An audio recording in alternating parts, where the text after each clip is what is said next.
warahmatullahi wabarakatuh. Hari ini Bu akan menjelaskan tentang materi karakter building, tentang mengenal diri sendiri. Yang di sini disebutkan bahwa mengenal diri sendiri diistilahkan oleh Socrates juga sebagai gnosticism atau know yourself. Di sini mengenal diri sendiri adalah awal mengenal kebenaran, karena dari kebenaran inilah kita bisa membuat orang mampu berkomunikasi dengan orang lain secara otentik, asli, tanpa kepalsuan dan juga tanpa topeng. Setelah mengenal diri sendiri, orang akan mudah juga mengenal orang lain. Dan setelah mengenal orang lain, maka orang itu akan mampu memahami orang lain dan juga menyesuaikan dirinya dengan diri orang lain. Sehingga setelahnya diharapkan seseorang itu bisa mempunyai yang namanya personality quotient atau kecerdasan personal. Nah, di sini manfaat dari mengenal diri sendiri di sini misalkan adalah untuk mengetahui peran apa yang harus dia mainkan di kehidupannya. Kadang kan kita mungkin ada yang bertanya, saya dilahirkan ke dunia ini untuk apa? Atau manusia itu dilahirkan ke dunia untuk apa? Biasanya jawabannya mungkin kalau yang muslim untuk beribadah. Tapi kalau di sini jawabannya bukan hanya untuk beribadah, itu jawaban secara general. Sedangkan secara lebih khususnya kalian harus bertanya kepada diri sendiri. Saya dilahirkan untuk ke dunia ini untuk apa? Misalkan untuk beribadah. Nah, ibadah saya jalannya seperti apa? Kalau sholat misalkan, kemudian bayar zakat dan sebagainya, itu ibadah wajib. Sedangkan kalau di sini yang akan dipertanyakan adalah mengenal diri sendiri. Tugas kalian itu apa, peran kalian itu apa di dunia ini. Kemudian kalau misalkan tidak mengenal diri sendiri, maka yang dikhawatirkan adalah tidak tahu apa yang harus dikerjakan dan juga dikembangkan dari dirinya. Kemudian juga setelah kalian tidak tahu, misalkan tidak tahu, maka tidak juga mengetahui posisi diri, maka sulit mengarahkan diri ini kepada tujuan hidupnya. Nah, makanya dari awal harus mengetahui dulu atau mengenal diri sendiri. Bukan mengenal di sini maksudnya kenal namanya siapa, tinggalnya di mana, itu bukan. Tapi mengenal diri sendiri dari segi kepribadian dan juga watak dan lain-lain sebagainya. Nah, cara mengenal diri sendiri di sini disebutkan bersama adalah open minded, ya. Bisa menerima masukan dari orang, tidak defensif atau tidak begitu diberikan masukan langsung enggak, saya paling benar misalnya. Tidak seperti itu. Ya, jadi sikapnya terbuka. Kemudian juga yang kedua, caranya adalah melalui penelusuran bakat dan kepribadian dengan mengikuti berbagai tes. Kemudian melalui pengalaman sehari-hari, semakin bertambah umur, semakin harusnya semakin mengenal diri sendiri itu seperti apa. Kemudian juga melalui kebersamaan dengan orang lain, mungkin dengan temannya atau mungkin keluarganya. Mereka yang biasanya orang-orang terdekat kita lah yang lebih tahu sebenarnya kita ini seperti apa. Mereka juga yang bisa memberikan masukan, kekurangan dan juga kelebihan kita apa yang harus dipertimbangkan misalkan. Kemudian juga melalui refleksi dan juga perenungan diri pribadi, merumuskan potret diri sendiri. Misalkan dengan muhasabah, ya kalau dalam Islam, muhasabah atau merenung.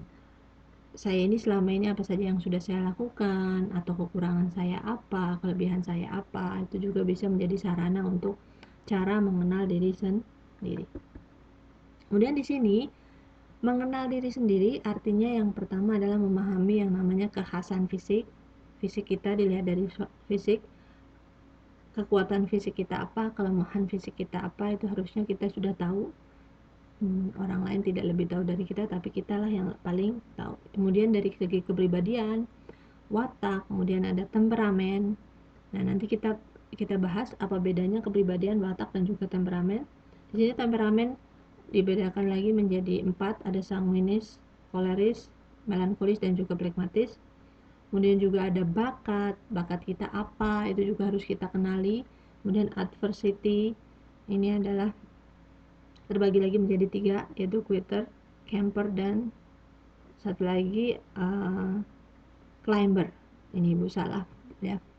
Yang satu lagi adalah climber. Yang berikutnya adalah spiritualitas kita. Nah, ini adalah beberapa hal yang harus kita pahami dalam usaha mengenal diri sendiri. Yang pertama, mengenali kondisi fisik. Kita harus tahu fisik kita itu sebenarnya kekurangannya apa, kelebihannya apa, dan kemudian yang diharapkan setelah mengenali kondisi fisik kita, kita bukannya semakin down, tapi kita justru lebih bisa mencari apa sih kelebihan kita. Fokus kepada kelebihan kita dan uh, mengesampingkan kekurangan kita. Ya, contoh di sini ada banyak orang sukses dengan kekurangan fisik. Stephen Hawking, ini contohnya fisikawan ternama, beliau menderita penyakit saraf yang membuatnya lumpuh tapi tetap bisa berkarya. Ada Beethoven, mungkin yang suka dengar lagu klasik, beliau ternyata mengalami gangguan pendengaran, namun ternyata karya-karyanya masih banyak sampai terkenal di seluruh dunia. Kemudian juga ada yang paling terbaru, mungkin pernah kenal juga Putri Aryani atau pernah dengar, ini berprestasi di bidang musik. Kalau nggak salah dia pernah ikut Got Talent ya, kemudian suaranya bagus dan juga jago membuat lirik, padahal tuna netra. Nah, ini adalah mengenali kondisi fisik. Orang-orang yang dengan cacat fisik aja mampu, apalagi kita yang mungkin alhamdulillah dikaruniai fisik yang sempurna. Kemudian dari sini, yang pertama kita harus mengenal fisik. Setelah mengenal fisik, kita menerima diri kita apa adanya. Kemudian tidak menyalahkan keadaan fisik, ya, jangan fokus kepada kekurangannya tapi fokus pada kelebihannya. Kemudian mengembangkan diri dari yang ada padanya, ya, ada pada diri kita sendiri. Tadi fokus kepada kelebihan kita, kemudian menjadi percaya diri dan juga mampu berusaha, dan kemudian akhirnya menjadi berkah bagi sesama. Seperti tadi, orang-orang dengan cacat fisik tadi, kalau mereka hanya fokus meratapi nasibnya, maka dia tidak akan menjadi berkah. Ternyata ketika mereka fokus kepada yang dia bisa, kemudian mereka akhirnya menjadi berkah kepada sesamanya, bisa memberikan manfaat lebih banyak lagi. Kemudian di sini, dari yang pertama adalah kita bahas tentang kepribadian.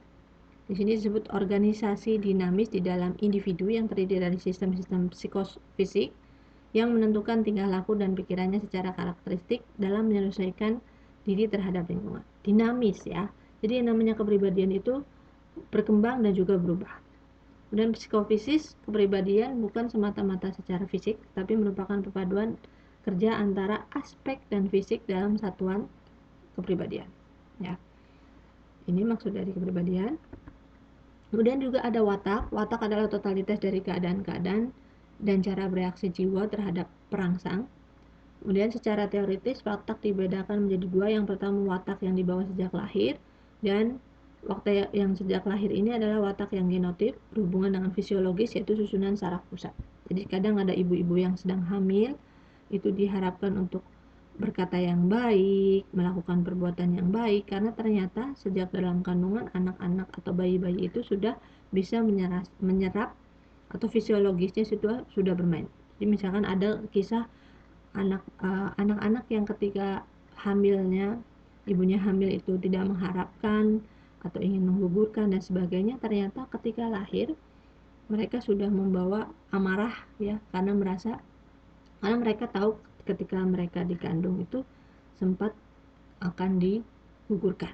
Jadi itu sudah berpengaruh dari sejak lahir, ya, karena di dalam kandungan sudah terbawa. Kemudian ada juga watak yang diperoleh. Ini maksudnya adalah watak yang dipengaruhi oleh lingkungan, pendidikan, dan juga pengalaman.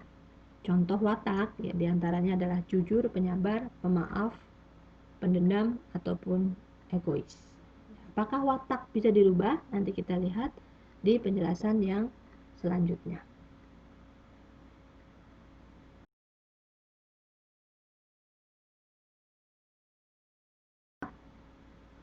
Yang berikutnya adalah temperamen. Temperamen ini adalah gejala karakteristik daripada sifat emosi individu, termasuk juga mudah tidaknya terkena rangsangan emosi, kekuatan serta kecepatannya dalam bereaksi, kemudian juga kualitas kekuatan suasana hatinya, segala cara daripada fluktuasi dan intensitas suasana hati. Gejala ini bergantung pada faktor konstitusional dan juga karenanya terutama berasal dari keturunan. Temperamen adalah konstitusi psikis yang berhubungan dengan konstitusi jasmani. Jadi lebih banyak ke reaksi. Oke. Perbedaan antara temperamen dan watak di sini, watak sangat bergantung pada faktor eksogen atau faktor dari luar.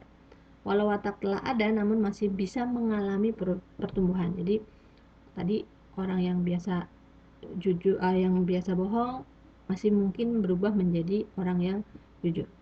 Sedangkan kalau temperamen sangat bergantung pada konstelasi atau hubungan dari hormon-hormon yang di mana konstelasi ini atau hubungan ini tetap hidup sehingga temperamen biasanya bersifat tetap. Contoh, temperamen adalah bagaimana seorang merasa. Karakter adalah bagaimana seorang mempengaruhi perasaan orang lain. Kemudian, jenis-jenis temperamen di sini ada 4 yang perlu kalian ketahui, ada sanguinis, koleris, melankolis, phlegmatis. Kita bisa mengetahui karakter kepribadian berdasarkan buku Personality Plus atau Florence Leather. Di Google Classroom Ibu sudah tampilkan nanti link untuk tes jenis temperamen, tes online. Nah, ini secara garis besarnya Personality Plus-nya. Contoh di sini adalah sanguinis, biasanya positifnya adalah hangat, bersahabat, berbelas kasih. Negatifnya diantara lain tidak disiplin, emosinya labil, tidak produktif, egosentris ya. Kemudian ada melankolis, contoh positifnya adalah berbakat, analitis, perfeksionis. Negatifnya pemurung ya, kurang bermasyarakat. Koleris seperti ini, positifnya adalah independen, praktis, sedangkan negatifnya dingin, ceroboh ya. Sedangkan phlegmatis, tenang, kalem positifnya, sedangkan negatifnya biasanya tidak tegas, kikir dan juga egois. Ini adalah biasanya personality plusnya atau temperamen. Dan temperamen seseorang itu biasanya perpaduan. Jadi misalkan sanguinis, phlegmatis, melankolis, misalkan melankolis, phlegmatis dan sebagainya, itu biasanya perpaduan. Jadi tidak hanya fokus ke dalam satu temperamen saja. Oke. Kemudian yang berikutnya adalah bakat. Bakat merupakan potensi yang dimiliki oleh seseorang sebagai bawaan dan sejak lahir. Ini bisa juga atau tidak berkembang turut ditentukan oleh keadaan di luar diri seseorang. Jadi lingkungan bisa jadi berkembang atau bisa jadi tenggelam, itu tergantung dari faktor luar juga atau lingkungannya. Kemudian bakat juga suatu bentuk kemampuan khusus yang memungkinkan seseorang memperoleh keuntungan dari hasil pelatihannya sampai suatu tingkat yang lebih tinggi. Kalau personality sebagai totalitas manusia yang unik, bakat merupakan salah satu dari personality itu. Ya. Kemudian bakat merupakan potensi dan juga bukan sesuatu yang sudah betul-betul nyata dengan jelas. Bakat lebih sebagai kemungkinan yang masih harus diwujudkan. Jadi ibaratnya bibitnya aja dulu. Bibitnya, dan bibit ini berarti harus ditanam, harus dipupuk, kemudian harus disiram sampai akhirnya dia bisa memberikan manfaat atau produktif. Bakat adalah suatu karakteristik unik individu yang membuatnya mampu ataupun tidak mampu melakukan suatu aktivitas dan tugas secara mudah atau sulit, dan juga sukses atau tidak pernah sukses. Nah, jadi bakat itu lebih ke arah produktivitas dari seseorang. Ini Bu ambil dari abahrama.com. Kalau kita mungkin sering mendengar bahwa bakat itu contohnya kamu tuh bakat menyanyi, kamu tuh bakat menari, kamu bakat main musik, kamu bakat menulis, itu sebenarnya bukan bakat. Menari, menulis, main musik itu merupakan kekuatan. Sementara bakatnya apa? Bakatnya contohnya adalah kemampuan untuk melihat keunikan orang lain. Itu adalah bakat. Kalau melihat keunikan orang lain, dari bakat ini ternyata bisa dikembangkan, salah satunya dia bisa menjadi penulis. Orang dengan bakat yang sama bisa jadi mempunyai kekuatan yang berbeda atau nanti profesinya bisa berubah-ubah. Ya, dan biasanya satu orang itu memiliki bakat dasar itu lebih dari satu atau sekitar 7 ya, di sini disebutkan 7. Biasanya setiap orang memiliki 7 bakat dominan yang menjadi potensi kekuatan dirinya. Bu, bagaimana saya tahu bakat saya apa? Nanti Ibu cantumkan tesnya, tes free testnya, tes online-nya, untuk kalian bisa coba cari tahu bakat kalian itu sebenarnya apa.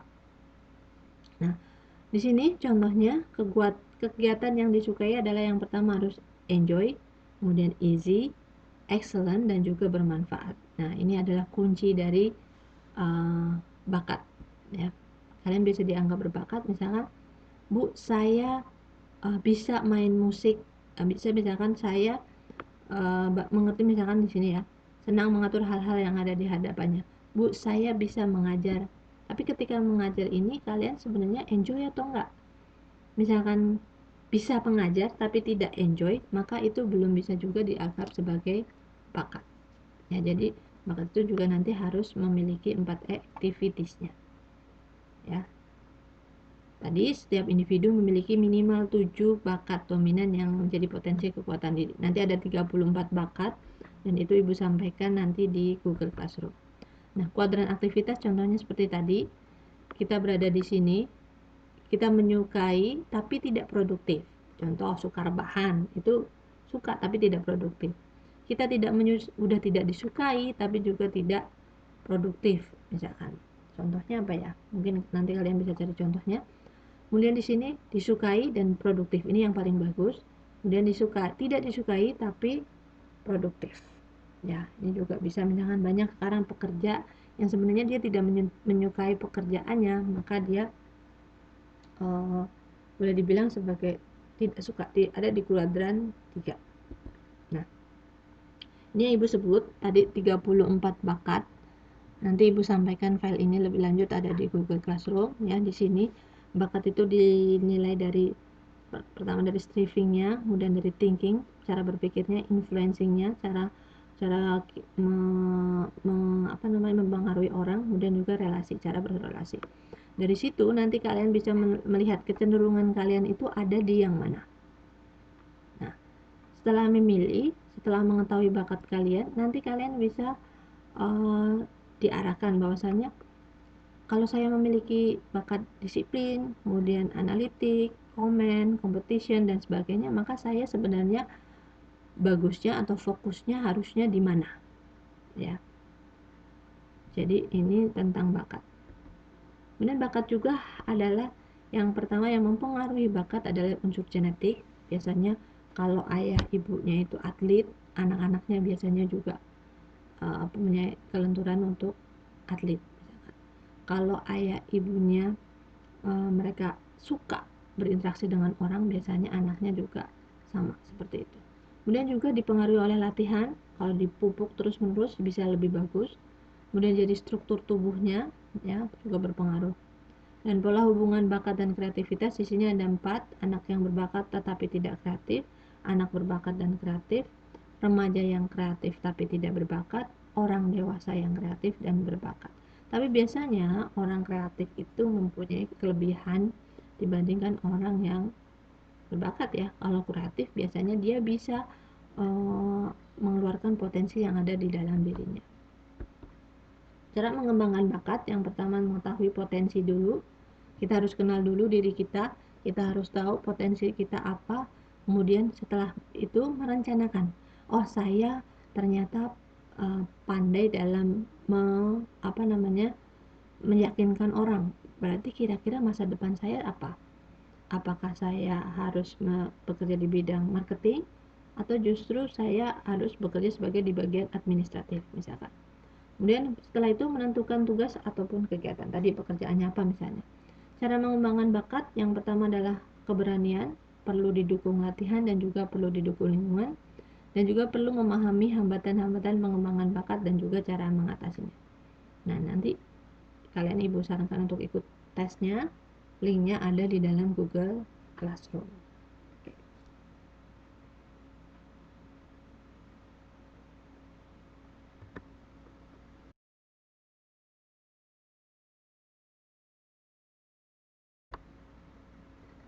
Berikutnya tentang kecerdasan manusia dari bakat tadi.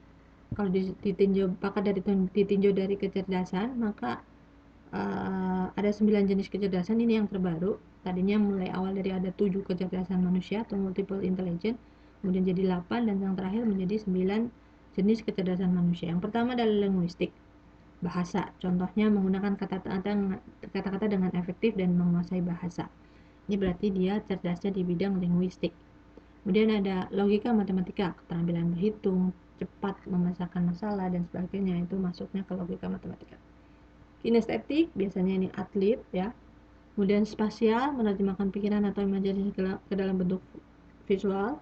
pelukis, misalnya musikal, ada eksistensial, keingintahuan tinggi tentang arti kehidupan, kematian, dan realitas hidup, filosofis ya.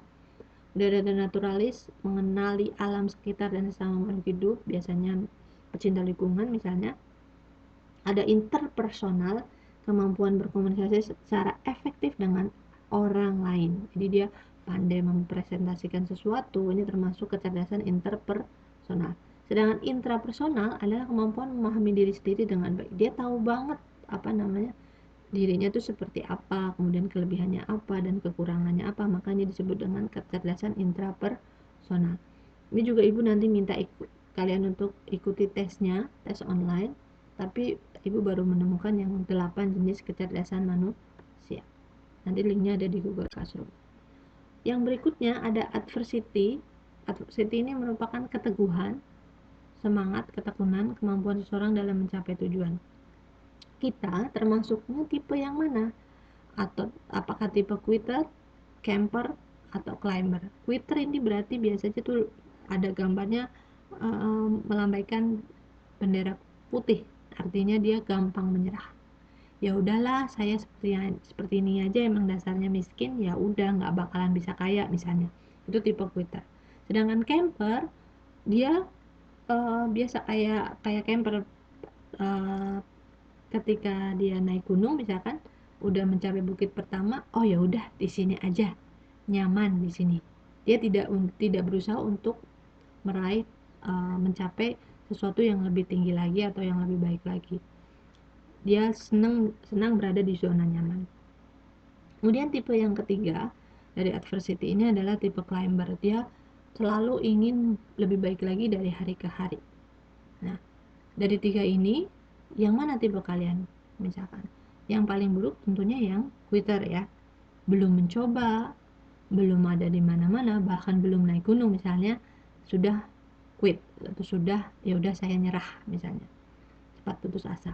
Nah, ini tipe-tipenya. Tipe quitter paling rendah di antara tiga tipe kepribadian yang ada. Tipe kepribadian ini tidak akan pernah mendaki gunung karena mereka pada lihat gunungnya terlalu tinggi, jadi udah nyerah duluan.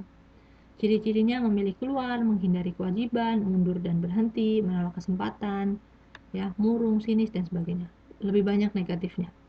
Contohnya dikasih tugas nggak ngerjain, ini bisa-bisa dia termasuk tipe quitter. Yang berikutnya tipe campers, ini adalah pribadi yang merasa cukup dengan apa yang telah dicapai. Ya udahlah, saya segini-gini aja. Begitu misalnya mencari nafkah, udah dapat uang 100.000 misalkan, ya udah, nggak berusaha untuk mencapai yang lebih baik lagi, ya, tidak mau mencari peluang, ya, kemudian ya hanya ini aja gitu, selalu berada di zona nyaman. Kemudian yang ketiga adalah climber. Climber ini adalah tipe pejuang sejati, biasanya dia ambisius, harus lebih baik dari yang kemarin dan seterusnya. Ini adalah tipe climber. Ini adversity, tipe-tipe adversity ini ada di tes offline yang kemarin ibu berikan PDF-nya.